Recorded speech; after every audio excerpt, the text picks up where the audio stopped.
नमस्कार। गोधूली भाग 2 के पाठ विष के दांत, जो नयन बिलोचन शर्मा द्वारा लिखा गया है। विष के दांत के अंतर्गत के महत्वपूर्ण तथ्य को देखेंगे। सेन साहब के बंगले पर नई मॉडल कार आई है। सेन साहब को चमचमाती कार पर नाज है। किसी की मजाल की गाड़ी के पास कोई चला जाए, सेन साहब को 5 लड़कियां सुशील और शब दिखाई देती थी। कभी भी तोड़फोड़ में उन सबों की हिस्सेदारी नहीं होती थी, परंतु सेन साहब का एक बेटा अत्यंत नटखट और सेन साहब के दुलार से बिगड़ा हुआ था। सेन साहब अपने बेटे को इंजीनियर बनाना चाहते थे, जो उनकी महत्वाकांक्षा और दिव्य सपना जैसा ही था, क्योंकि बेटा यदि कुछ तोड़ भी देता था तो उन्हें लगता था कि मानो मेरा बेटा कुछ अनुसंधान कर रहा है। कासू नाम का वह उदंड बच्चा कभी गाड़ी की बत्ती तोड़ देता तो कभी चक्के की हवा निकाल देता, लेकिन सेन साहब के लिए यह आनंद की बात होती।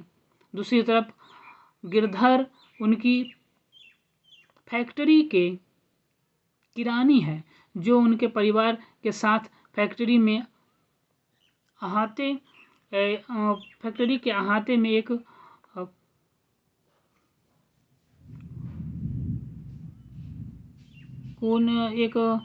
कोने में रह रहा था। गिरधारी के 5 वर्षीय बेटा मदन ने जब कार को देखा तो उनकी लालसा हुई होगी छूने की, जो बाल सुलभ है। छूने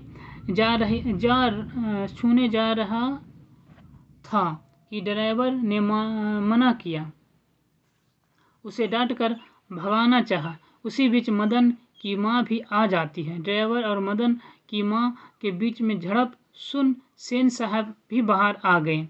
ड्राइवर ने कहा कि यह लड़का बार बार गाड़ी की ओर बढ़ने का प्रयास कर रहा था।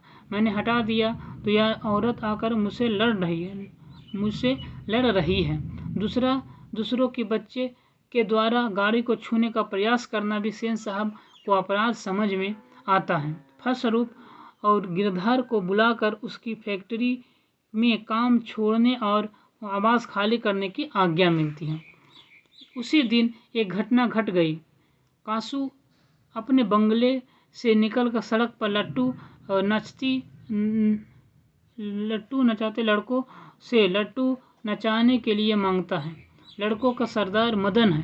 कासू और मदन के बीच द्वंद्व छिड़ता है। कासू मार खा जाता है, जिससे उसके 2 दांत टूट जाते हैं। मदन रात 8-9 बजे पीछे के दरवाजे से घर में घुसा। पहले रसोई में जाकर भरपेट खाना खाया, फिर माता पिता के परस्पर होते बातचीत को सुनने लगा, जिससे पता चला कि पिताजी को फैक्ट्री से छुट्टी मिल गई है। मकान भी कल ही खाली करना था। मदन के बारे में ये कोई बात नहीं हो रही है। मदन समझ गया पिताजी हमारे ऊपर गुस्सा में नहीं है। वह दबे पांव सोने चला गया कि पैर से बर्तन टकरा गया। आहट पाकर गिरधारी कमरे में से बाहर आकर मदन को देख उठाकर मदन को शाबाशी देते हुए कहा, सावस बेटे, एक तेरा बाप है और तूने जो खोखा के 2 दांत तोड़ डाले। हा। तो उसे मदन को लग रहा था कि वो बहुत डांट पड़ेगी, लेकिन इस बात से उनके पिता खुश होते हैं। ये विष के दांत की कहानी आप लोग संक्षिप्त में सुने। इससे संबंधित कुछ बहुविकल्पिक प्रश्न अगले वीडियो में देखने को मिलेगा। तब तक के लिए बहुत बहुत धन्यवाद।